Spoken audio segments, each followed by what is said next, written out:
नमस्कार, स्वागत है आप सभी का एबी स्टार न्यूज में और मैं हूं आपके साथ जुबैर चौधरी। वक्त तो चला अपना उत्तर प्रदेश का, जहां सबसे पहले बात करेंगे यूपी में हुई पुलिस भर्ती की। बता दें कि इस दौरान सीएम योगी आदित्यनाथ ने युवाओं को बड़ी राहत दी है। तो बुलेटिन में सबसे पहले बात करेंगे यूपी पुलिस भर्ती से जुड़ी अहम खबर की। योगी सरकार ने राज्य के युवाओं को बड़ी राहत दी है। आयु सीमा छूट की मांग कर रहे युवाओं की मांग को योगी सरकार ने अब मान लिया है।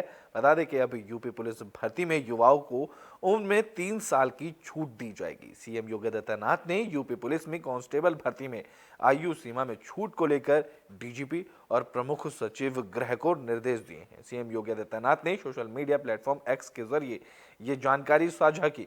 उन्होंने सोशल मीडिया प्लेटफॉर्म एक्स पर लिखा कि आपकी सरकार युवाओं के हितों और उनके उज्जवल भविष्य के लिए पूरी तरह प्रतिबद्ध है। इसी क्रम में यूपी पुलिस में रिजर्व सिविल पुलिस के पद पर भर्ती के लिए चल रही प्रक्रिया की सभी श्रेणी के अभ्यर्थियों को अधिकतम आयु सीमा में 3 साल की छूट देने का निर्णय लिया गया है। इस फैसले ने पुलिस की तैयारी कर रहे उन युवाओं में नई जान फूंकी है जो ओवर एज हो चुके थे। बता दें कि इससे पहले भी सियासी पार्टियां इस बात की मांग योगी सरकार से कर रही थी, जिसके बाद योगी सरकार ने युवाओं को बड़ी राहत दी है और आयु सीमा में 3 साल की छूट युवाओं को दी गई है। जहां सीमा आयु में बढ़ाने की मांग को लेकर युवा लगातार प्रदर्शन भी कर रहे थे, जिसके बाद युवाओं के लिए यूपी में ये अच्छी खबर सामने आई।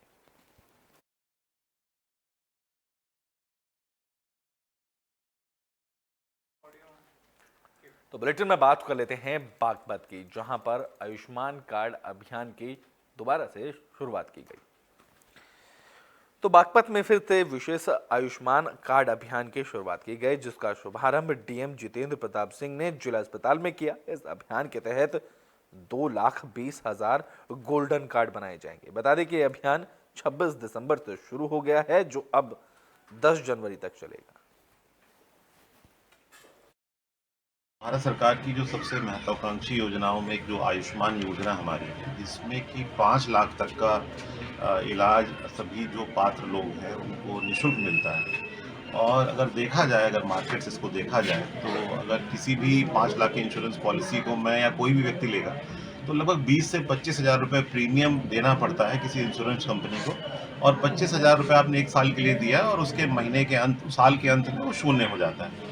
अब जो सुविधा किसी एक व्यक्ति को 1 साल में 25,000 रुपये में मिलती है, उसको वर्तमान सरकार ने और माननीय प्रधानमंत्री जी के नेतृत्व में जो योजना चली है, उसमें वो निःशुल्क है। इस जनपद में वर्तमान में करीब 2 लाख लोग ऐसे और हैं, जिनके कार्ड हम बना सकते हैं। 3 लाख लोगों को हम लोग बना चुके हैं और करीब 2 लाख लोग ऐसे हैं कि जिनको कार्ड हम और बना सकते हैं। भारत सरकार की जो सब तो बुलेटिन में बात कर लेते हैं संभल की, जहां लगे 4 दिवसीय उर्स का समापन हो गया है। इस कार्यक्रम में समाजवादी पार्टी के सांसद शफीकुर रहमान बर्क ने भी शिरकत की। तो संभल के चंदौली तहसील के जनेटा गांव की दरगाह पर लगा 4 दिवसीय उर्स शरीफ का समापन हो गया है। बता दें कि 4 दिवसीय उर्स में अजम मियां रहमतुल्लाह अलैह के बड़े कुल शरीफ के साथ संपन्न हुआ। बता दें कि उर्स में शिरकत करने के लिए दूर दराज से हजारों की संख्या में ज़ायरीन पहुंचे। इस दौरान बाहर से आए कव्वालों ने खूबसूरत कव्वाली कार्यक्रम में पेश की। दोपहर को जोहर की नमाज के बाद हजरत मुअज्जम मियां रहमतुल्लाह अलैह का बड़ा कुल शरीफ अदा किया गया। कुल शरीफ की शुरुआत कुरान मजीद की तिलावत से की गई और कुल शरीफ के बाद मज़ार पर चादर पोशी की गई, जहां सलातो सलाम के नजराने भी पेश किए गए। इन चारों अय्याम में रोज़ाना सलात सलाम का नजराना पेश किया गया। ख़त्म कलाम पाक रोज़ हुआ, नाते पाक की महफिलों का इनेकाद किया गया, उलमाए किराम के खिताबात हुए, लंगर शरीफ तकसीम किया गया, खानका की तरफ से भी लंगर तकसीम किया गया। लोगों ने बड़े बड़े टेंट लगा के मुरीदीन ने लंगर किए और बाज़ लोगों ने बाहर खेतों में अपने खाना पकवा के और लोगों में तकसीम किया। आज मुसल शरीफ का दिन है और कल को यहाँ इंशाअल्लाह ताला 11वीं शरीफ का इनेकाद किया जाए। बुलेटिन बाद बागपत की कर लेते हैं, जहां बागपत पुलिस को बड़ी सफलता हाथ लगी है। पुलिस ने 2 तस्करों को गिरफ्तार किया। इनके पास से पुलिस ने 3 किलो अवैध विस्फोटक सामग्री भी बरामद की है। तो बागपत में पुलिस को बड़ी कामयाबी मिली। पुलिस ने चेकिंग के दौरान 2 तस्करों को गिरफ्तार किया, जिनके कब्जे से 300 किलो अवैध विस्फोटक सामग्री बरामद की गई। बता दें कि तस्कर कैंटर में अवैध विस्फोटक सामग्री को शामली से बागपत ले जा रहे थे। इसी दौरान सिंघावली अरहीर पुलिस ने मेरठ बागपत हाईवे पर चेकिंग के दौरान दोनों तस्करों को गिरफ्तार कर लिया। अवैध विस्फोटक सामग्री को कैंटर को भी जब्त किया गया।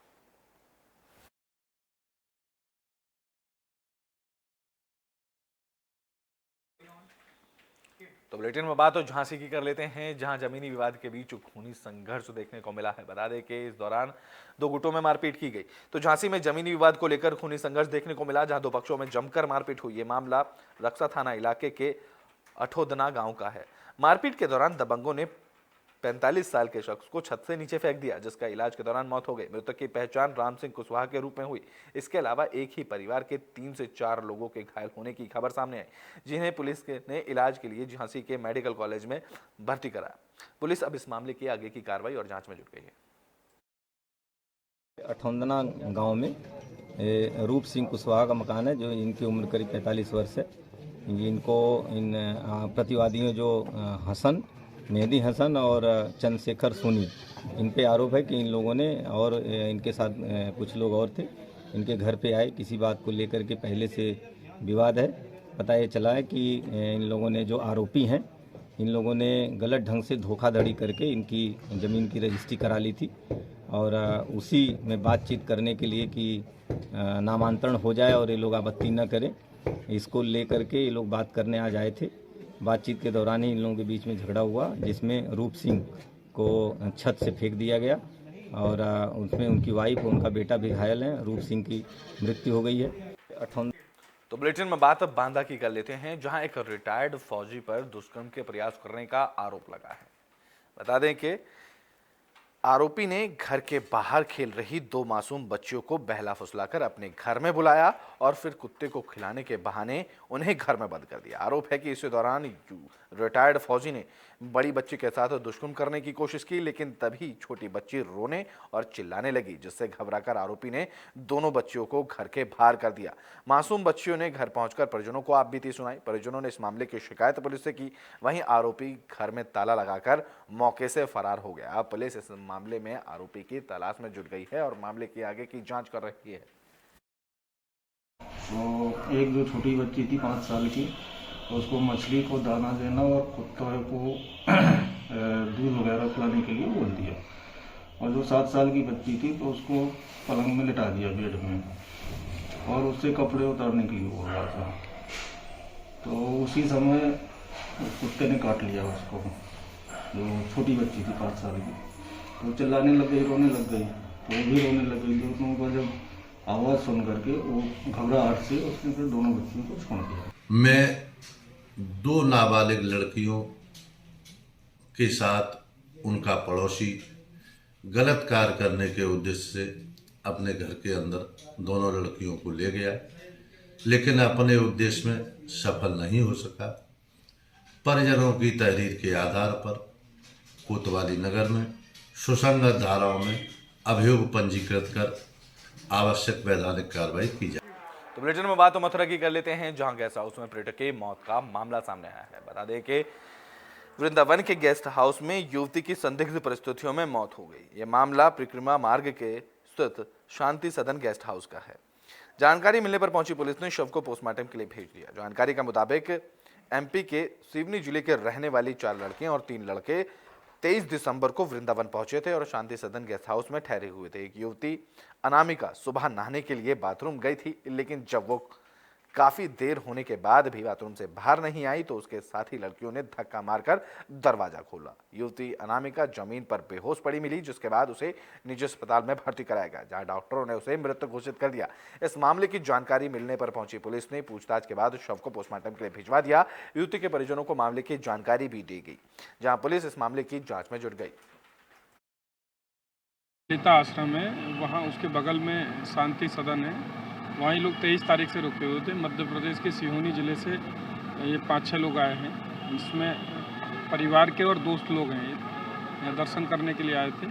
जैसा इन लोगों के द्वारा बताया गया कि लगभग 8:30 के आसपास वो टॉयलेट में गई फ्रेश होने या नहाने धोने के लिए। उनका नाम, मृतक का जो है उसका नाम है अनामिका। और जब टॉयलेट से नहीं खुला तो उन्होंने दरवाज़ा खोला। दरवाज़ा खोलने के बाद तत्काल अपने लोगों को सूचित करके उन्हें ब्रज हेल्थ केयर लाया गया। ब्रज हेल्थ केयर में उनको यहाँ जब आया तो मृत घोषित किया गया। अभी इनके परिवार वालों से बात कर रहे हैं और इनको कन्विंस करके मृत्यु का सही कारण जानने के लिए पूछ। तो बुलेटिन में बात रामपुर की कर लेते हैं, जहां पुलिस ने बीते दिन हुई हत्या का खुलासा कर दिया है। तो रामपुर पुलिस को बड़ी कामयाबी मिली। पुलिस ने फेरी लगाने वाले शख्स की हत्या का खुलासा कर दिया। बता दें कि शख्स की हत्या उसी की पत्नी ने प्रेमी के साथ मिलकर करवाई थी। हत्याकांड की साजिश जमीन के टुकड़े के लिए रची गई थी। पुलिस ने इस मामले में आरोपी पत्नी समेत 5 लोगों को गिरफ्तार किया। बता दें कि पटवारी थाना इलाके में 21 दिसंबर को फेरी लगाने वाले युवक की घर में घुसकर हत्या कर दी गई थी। पत्नी ने परिवार के लोगों पर ही हत्या का आरोप भी लगाया था। वहीं युवक के परिजनों ने परिजन और एक व्यक्ति के खिलाफ नामजद मुकदमा दर्ज कराया था। जांच के बाद पुलिस ने मामले का खुलासा किया और आरोपी पत्नी समेत 5 लोगों को गिरफ्तार किया। इस तारीख को प्रातः सूचना मिली कि एक व्यक्ति की जो फेरी लगाता था तो उसकी डेड बॉडी उसके घर के बाहर पड़ी हुई है, तो उस पर चोट के निशान है। और मौके पर जाकर पता लगा कि वो अपनी पत्नी के साथ सोया हुआ था और वहीं रात में ही किसी ने धारदार हथियार से हमला करके उसको हत्या कर दी है। और मौके पर कोई क्लूज नहीं थी और उसके पत्नी द्वारा आरोपित किया जा रहा था उस समय तत्समय कि वो उसके परिवार के कुछ लोग, अन्य लोग आए थे और उसको हमला किया और उसको पकड़ के बांध के डाल दिया। लेकिन वो जो सीक्वेंस बताया जा रहा था, जो साइंटिफिक तरीके से हमारी टीम ने उसको चेक किया मौके पर, एडिशनल एसपी ने और सीओ ने और एसओ ने, तो ये प्रतीत हुआ कि कहानी झूठी है और शीघ्र ही मृतक के परिजनों द्वारा उसकी पत्नी और एक अन्य व्यक्ति को नामजद करते हुए हत्या का मुकदमा लिखा है।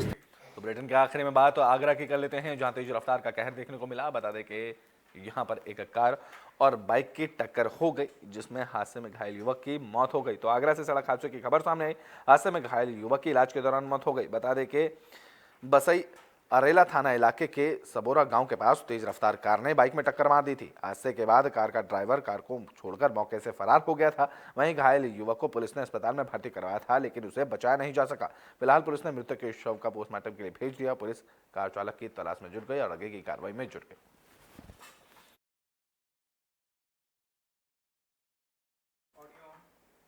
तो यूपी के बुलेटिन अपना उत्तर प्रदेश में भी के लिए बस इतना ही। देश और दुनिया की तमाम खबरों के लिए देखते रहें एबी स्टार न्यूज।